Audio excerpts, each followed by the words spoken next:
En nuestro estudio de Telesur, Denis Shaw, profesor de estudios internacionales, investigador del Consejo de Asuntos Hemisféricos, proviene de Estados Unidos, y desde Francia, Romain Migu, periodista y escritor, director del portal lesdeuxrives.info. Bienvenidos a nuestro espacio, a nuestra jugada crítica. Ustedes prácticamente son parte de nuestra familia porque constantemente nos ayudan a explicar la nueva geopolítica, ¿cierto? Gracias, Rey, es un honor estar aquí. Bueno, Danny y Romain, ambos forman parte de la delegación de veedores internacionales que han participado en estos comicios del 6 de diciembre. Entonces, se impone la primera pregunta, obvia: ¿cómo vieron el desarrollo de estas elecciones parlamentarias? Bueno, en toda normalidad, mucha normalidad, no hubo ninguna tensión ni violencia. Hubo quizás baja afluencia, pero la gente, bueno, iba en los centros de votación. Nos pasamos todo el día de ayer yendo de un centro de votación a otro en la ciudad de Caracas. Y bueno, unos comicios electorales en toda normalidad. Creo resaltar eso porque cuando leemos desde el exterior pensamos que no es así, ¿no? Y es lo que resaltó en la jornada de ayer. Ustedes los dos representan, digamos que dos polos occidentales muy adversos a la revolución bolivariana, Estados Unidos y la Unión Europea. O sea, cuando digo representan, no quiero decir que son representantes de, sino que provienen de. Y estas asambleas, estas elecciones parlamentarias por la Asamblea Nacional fueron muy comentadas, como acabas de plantear, Romain, por estos dos polos, ¿cierto, Denis? Sí, somos representantes de los pueblos humildes de los Estados Unidos y la Unión Europea, ¿no? De esos gobiernos que buscan cada día más violencia, más agresión, más saqueo contra los pueblos humildes del mundo. Ayer me tocó a mí en Petare y también en Miranda. Fue bien bonito llegar, un pueblo ahí desafiando ese bloqueo, todos los problemas, todo en orden. ¿Realmente hay un bloqueo en Venezuela? Bueno, mira, ahora en tiempo navideño, ¿cuántas familias no pueden llegar a visitar a sus familiares? Cosa que nosotros en los Estados Unidos nos damos por sentado, como el internet, el papel higiénico. Aquí es difícil, me recuerda mucho a Cuba en los años 90. Venezuela está viviendo un periodo especial, pero a pesar de esos desafíos, aquí ganó la paz y la pluripolaridad, como Hugo Chávez planteó en 1999. ¿Por qué le incomoda a la Unión Europea al punto de montarse en la misma narrativa, Romain, de Estados Unidos contra Venezuela? ¿Por qué le incomoda? Bueno, tú sabes que ayer, el 6 de diciembre, hubo una elección legislativa con 31% de participación. Y la Unión Europea y todos los países reconocieron el resultado y no pusieron en duda la legitimidad de esta elección. Yo hablo, por supuesto, de las elecciones legislativas en Rumania. Es correcto. En Rumania, donde ganaron los liberales, los de derecha, con una participación de 31%, ¿no? Entonces vemos la hipocresía de la Unión Europea y poco importa en realidad. O sea, un 31% en Rumanía es indiscutible, un 30% en Venezuela se somete a discusión, sí, que no hay legitimidad, etcétera. Entonces, bueno, vemos la hipocresía, ¿no? Poco importa en realidad la tasa de participación, sino el que gana y la opción política de lo que, de lo que representa. Y lamentablemente la Unión Europea ha mostrado que no tiene una política exterior autónoma e independiente, sino que se arrima a la política que se decide en Washington. Yo muestro a Dani, por supuesto, no decide nada de esta política exterior, pero como nos presentaste ahí, que de dos polos, lamentablemente, hay que decirlo así, la Unión Europea y los gobiernos nacional que forman parte de esta Unión Europea han actuado estos últimos meses y años, desde la operación de cambio de régimen iniciado por Washington con la operación Guaidó, al punto de recibir a opositores radicales de Venezuela y los reciben con beneplácito. Sí, bueno, incluso en sedes diplomáticas de Caracas. Sí, y bueno, el día miércoles, ¿no? 3 días antes de la elección, el señor Guaidó fue recibido en el Senado francés. Entonces, cuando incluso Estados Unidos no estaba como adelantando este tipo de maniobra por el cambio bueno, por la situación política en la cual están en este momento. Entonces, es bien triste que los países europeos, la Unión Europea, pero no hay mucho que esperar de eso, pero que países como Francia, yo soy francés, ¿no? Como lo saben y se escucha, no han sabido tomar la oportunidad para diseñar, para dibujar un camino de paz y también ganar en credibilidad diplomática. Es importante una palabra que acabas de pronunciar, y es tomar la oportunidad, porque la oportunidad al gobierno bolivariano se la ha dado. Claro, primero, pero no, yo creo que, bueno, el camino de paz lo ha trazado el gobierno y las instituciones del Estado venezolano.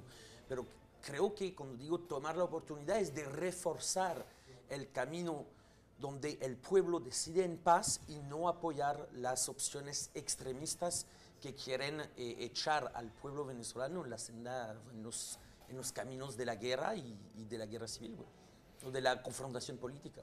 Tal cual. Estados Unidos, un país que también ha atravesado por un proceso electoral muy complejo. No vamos a utilizar aquí la palabra cuestionado, porque no somos estadounidenses. En tu caso, si pudieras utilizar ese calificativo, pero sí, a los ojos internacionales ha sido muy complejo, al punto que ya pasó un mes de esa elección y no se oficializa el candidato, el presidente electo. Y en nuestro país ni siquiera es por el voto popular, sino por un antiguo sistema, la herencia de la esclavitud, que se llama el colegio electoral. También la participación allá, casi 100 millones de posibles votantes no participan.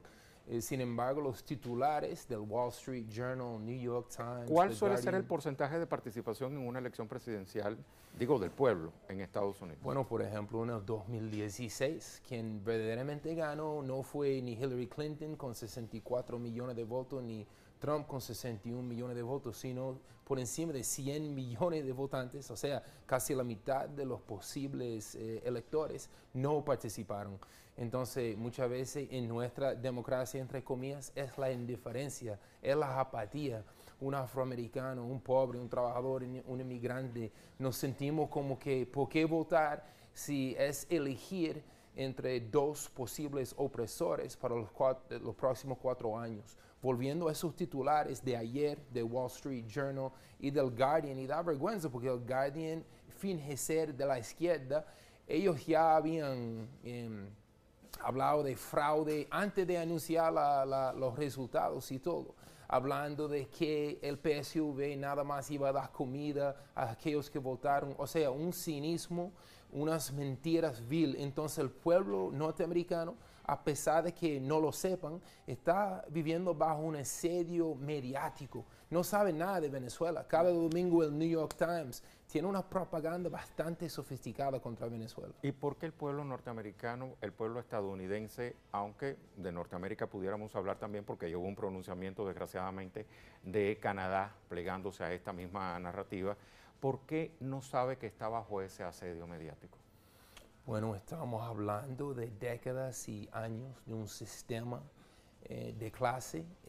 Los grandes medios están a las manos de multimillonarios, el noticiero Fox, y ahí está Verizon, esas grandes corporaciones.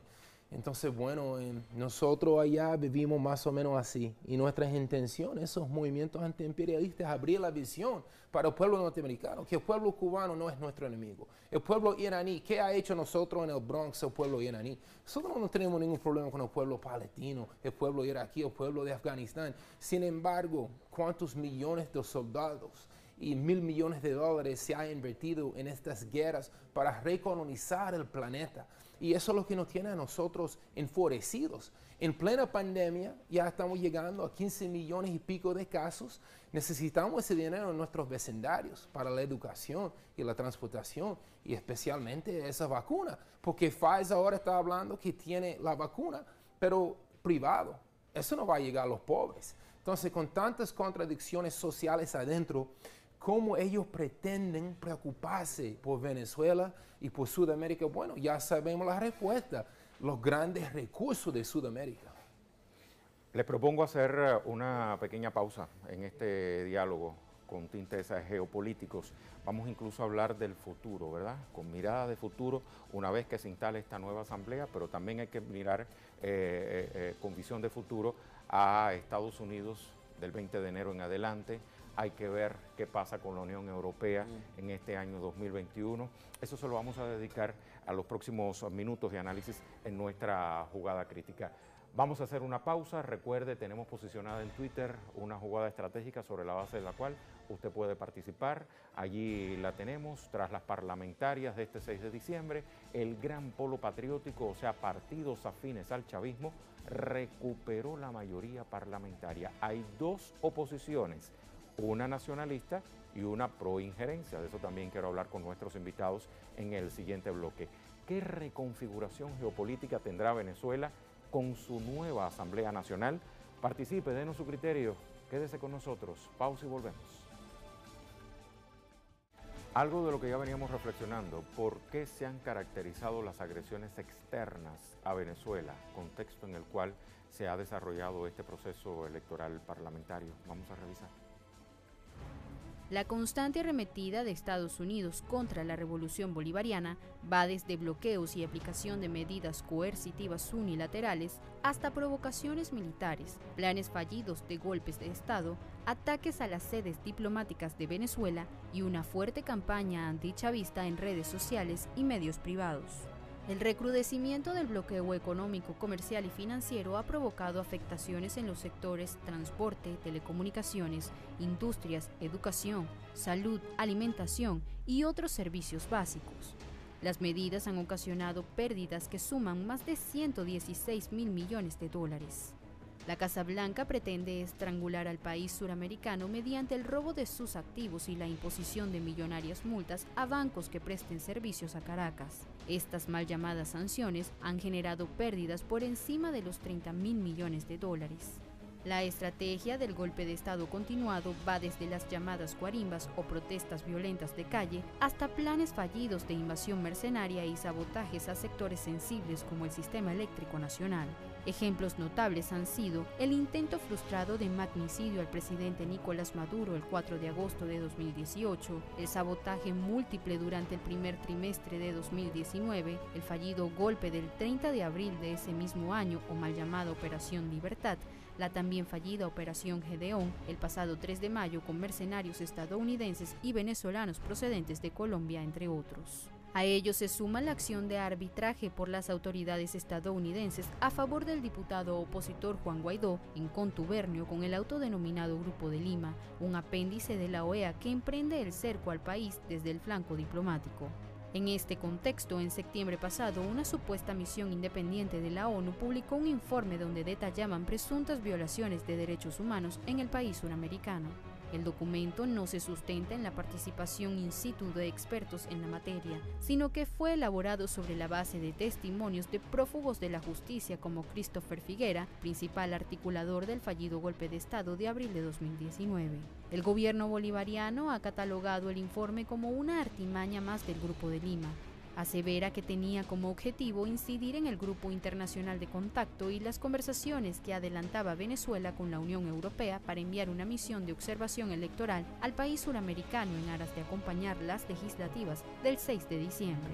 En torno a este proceso electoral no cesan los pronunciamientos injerencistas. Mike Pompeo, secretario de Estado de Estados Unidos, catalogó de farsa política el proceso, mientras la ministra de Exteriores española, Arantxa González, declaró que la Unión Europea considera que las elecciones no reúnen los requisitos necesarios desde el punto de vista democrático.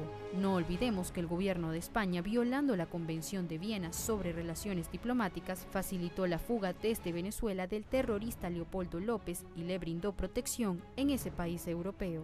Por otro lado, la elección del demócrata Joe Biden a la presidencia de Estados Unidos no estima muchos cambios en su política hacia Venezuela. Biden ha mostrado públicamente su apoyo a la autoproclamación de Guaidó, punto de unión que han tenido tanto demócratas como republicanos. Y por esto último, quiero comenzar en el análisis que he sostenido desde hace ya algunos minutos con Denis Shaw, profesor de Estudios Internacionales, investigador del Consejo de Asuntos Hemisféricos, viene de Estados Unidos y de Francia, viene Romain Migus, periodista, escritor, director del portal lesdeurives.info. Denis, ¿qué esperanzas hay con que con esta virtual nueva administración estadounidense haya un mejoramiento en las relaciones con Estados Unidos, habida cuenta de los planteamientos que ha habido tanto de republicanos como de demócratas respecto al autoproclamado Juan Guaidó? Hay que recordar que Nancy Pelosi, la diputada encargada de la Cámara de Diputados, también recibió a Guaidó, lo tiene como un héroe. Lo necesitan para justificar el robo de $1.000 millones en ganancias venezolanas de Citgo, el oro que han robado el Banco de la Inglaterra. Entonces no debemos de caer en ilusiones que algo vaya a cambiar ahora con Biden. Biden tiene el mismo propósito, es la naturaleza del imperialismo, y ahora le toca a Biden como le tocó a Obama, con la estrategia de Obama, lo que llamamos una estrategia del caballo de Troya, de tratar de invadir, tal vez no con misiles, con bombas, sino con otras bombas que se llaman YouTube y Google y Facebook, y tratar de recolonizar de esa forma.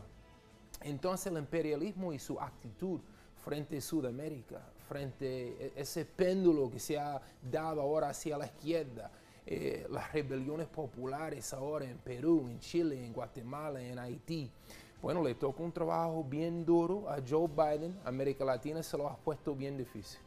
América Latina se la ha puesto bien difícil. Hablando de la izquierda, ¿por qué estado de salud goza la izquierda en Estados Unidos hoy? La izquierda está muy dividida frente a la cuestión de Venezuela y de defender a Venezuela. Hay muchos liberales y llamados izquierdistas que caen en el error de no apoyar el liderazgo venezolano, y yo considero eso un gran error porque nosotros tenemos muchísimos privilegios para estar predicando al pueblo cubano, el pueblo bolivariano, cualquier pueblo que está en una guerra mediática, económica, política, diplomática. ¿Quiénes somos nosotros para juzgar a ellos? Ellos tienen que defenderse y tener sus generales, tener su defensa, y tiene su derecho a la autodeterminación. Entonces buscamos siempre con estos viajes que nos sirven de concientización para llevar ese mensaje hacia nuestras tierras y seguir educando a nuestra izquierda. Viajes que tienen que ser prolongados porque no pueden ser directos de Estados Unidos a Venezuela. No, imagínate, tuvimos que pasar por 2, 3, hasta 4 países. Y los hermanos colombianos que son vecinos, que tenían que dar la vuelta por Panamá y después República Dominicana, nada más para entrar en Venezuela. O sea, el bloqueo es una locura, es un acto de genocidio. Y esa es la intención. Ellos creen que hambriando al pueblo venezolano van a derrocar un gobierno que ellos no controlan. Y eso siempre ha fracasado. Mira el pueblo iraní, mira el pueblo cubano, mira el pueblo palestino, más digno que nunca. Hambrear al pueblo venezolano, esa era una de las premisas, y sigue siéndolo, de un sector de la derecha en este país, en Venezuela. Romain, tú que te has dedicado a estudiar a profundidad, incluso en procesos electorales. Recuerdo, por ejemplo, el libro que escribiste a propósito de las elecciones de 2013, del plan de Capriles. Sí, bueno, yo creo que hay que recordar que Thomas Shannon, que fue vicecanciller de Estados Unidos en la administración de Barack Obama, él escribió en el Financial Times en agosto de 2019, abro las comillas, el bloqueo contra Venezuela es comparable a los bombardeos de los aliados contra Dresde y Tokio en 1945. O sea, plena Segunda Guerra Mundial. En la Segunda Guerra Mundial. El bombardeo contra Dresde fueron 300.000 muertos. O sea, cuando una persona de la administración norteamericana dice algo así, o sea, ya sabemos que es algo precisamente, es un crimen. Yo paso sobre la declaración de John Bolton, que decía que lo que hace Estados Unidos contra Venezuela es como Darth Vader en la Guerra de la Galaxia cuando estrangula lentamente a alguien. en Univision dijo eso en abril del 2019. O sea, son criminales que incluso reconocen perfectamente el crimen que están haciendo. Y para realizar este crimen necesitaban una fachada pseudo legal, y esta fachada pseudo legal se llama Juan Guaidó, que es la fachada pseudo legal para poder robar y pillar los recursos de Venezuela, tanto por parte de Estados Unidos como parte de los bancos transnacionales y también por algunos países europeos. Y esta fachada, la narrativa, por lo menos pseudo legal, se está rompiendo gracias a la elección de ayer, del 6 de diciembre. Porque si te recuerdas, Rey, el año pasado, perdón, hace 2 años ahora, la Asamblea Nacional había hecho unos estatutos ilegales de transición y el artículo 14 de estos estatutos mencionaba que el presidente de la Asamblea Nacional es el presidente interino de la República Bolivariana de Venezuela. Algo que no está en la Constitución de la República. Algo que no está en la Constitución, pero ahora se les derrumba también eso, ya que en el 5 o 6 de enero próximo habrá otro presidente de la Asamblea Nacional, que de paso será chavista. Entonces ya hemos visto también cómo, además de que esta narrativa está explotando en vuelo y que por eso las grandes potencias intentan mantener, cueste lo que cueste, con sus aliados mediáticos, de los grandes grupos mediáticos, hemos visto también cómo hay temas, si bien hay grandes oposición entre el chavismo y los que fueron electos de la oposición, hay temas la oposición nacionalista, digamos, exactamente, la que por creen ahí los votos. Donde hemos visto declaraciones donde pretenden denunciar el bloqueo e intentar superar esta situación que tiene como único objetivo el derrocamiento del presidente electo y la destrucción del Estado venezolano. Entonces, ¿se pudieran prever de aquí a esa fecha algún acto de desestabilización por parte de ese sector de la oposición que llamó al abstencionismo, que llamó a no creer en el voto, que llamó a no creer en esta elección? Bueno, esa consulta popular, entre comillas, que no tiene nada de popularidad, que nada más habla a los sectores burgueses que todavía tienen el poder económico, los Cisneros, los Mendoza en este país. Estos son los títeres, los aliados del imperialismo. Es un acto de desestabilización. En mi país jamás dejarían otro gobierno alternativo tener ese tipo de presencia. Hemos visto que se han quemado almacenes con la máquina electoral. O sea, son capaces de cualquier cosa. Poner un premio, entre comillas, de $15 millones en el presidente de Diosdado Cabello y Nicolás Maduro, el presidente electo constitucionalmente. Esos son crímenes. Entonces está ese doble estándar. El imperio cree que puede hacer cualquier cosa, pero los pueblos del mundo se están despertando. A pesar de toda esa propaganda, vemos una revuelta, específicamente aquí en América Latina, que nos da también mucha esperanza ya. Ok, y hablando también con esa visión de futuro, Dani, te estabas refiriendo anteriormente al bloqueo en Cuba y Venezuela, pero existen diferencias en estas sobre la perspectiva que tiene Estados Unidos respecto al bloqueo hacia uno u otro país, incluso con la administración virtual de Joe Biden. Biden ha planteado que está, de nuevo, todo eso es entre comillas, abierto a un diálogo con Digo Cuba. virtual porque todavía Donald Trump no acepta que Joe Biden es el presidente electo. Sí, él sigue ahí y Giuliani y todo eso protofascistas siguen ahí. Si miramos el Trump de Twitter es más locura cada 5 minutos. Pero volviendo a ese tema, Biden pretende abrir, entre comillas, hacia Cuba y le ha dicho a Cuba, si Cuba le da la espalda a Venezuela, está abierto un diálogo. Pero claro que la revolución cubana va marchando con un liderazgo firme, jamás va a hacer eso. Entonces ellos tienen muchos trucos, todo con el mismo fin de recolonización.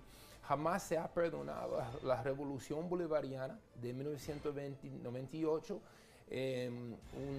algo que ganaron electoralmente, que significó por la primera vez en la historia venezolana un gobierno del pueblo para el pueblo. Eso es lo que es imperdonable en cualquier país del mundo, sea chiquitico. Fue 50 años de la invasión de Granada. Sea un país chiquito o un país inmenso en minerales, en petróleo como Venezuela, la naturaleza del imperialismo es atacar a esos países. Romain, estábamos refiriendo a las oposiciones en Venezuela y aquí se me ocurre ya preguntar como conclusión, ¿cómo se las arreglará esta mayoría chavista que ganó las parlamentarias en Venezuela para lidiar, para hacer legislar en el próximo periodo, en los próximos 5 años, con estas oposiciones que entre sí están divididas? ¿Cómo legislar a favor del pueblo? ¿Dónde podría radicar la clave del éxito? Bueno, la clave del éxito radica en la abrumadora victoria del chavismo el día de ayer, donde tienen casi los 2/3 de la Asamblea Nacional. Entonces, más bien hay que saber bien administrar la victoria para que las políticas decididas en el hemiciclo a partir de enero se imponen como hegemonía política aceptada, sobre todo en la lucha contra el bloqueo. Y por supuesto que va a haber diferencias, pero no es la primera vez que el chavismo tiene discusión dentro de la Asamblea Nacional, ¿no? Entonces, creo que lo que viene precisamente es saber administrar a nivel legislativo para luchar contra el bloqueo y para mejorar el bienestar de la población venezolana. Eso va a ser el gran desafío y vamos a ver cuál va a ser la reacción de esta oposición nacionalista para sumarse a este esfuerzo conjuntamente con el chavismo.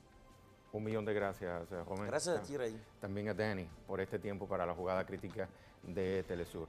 ¿Usted ve que sí podemos estar sentados a la misma mesa, una persona que proviene de la Unión Europea, una persona que proviene de Estados Unidos y un cubano en Venezuela? Sí se puede. Por hoy cerramos el tablero geopolítico.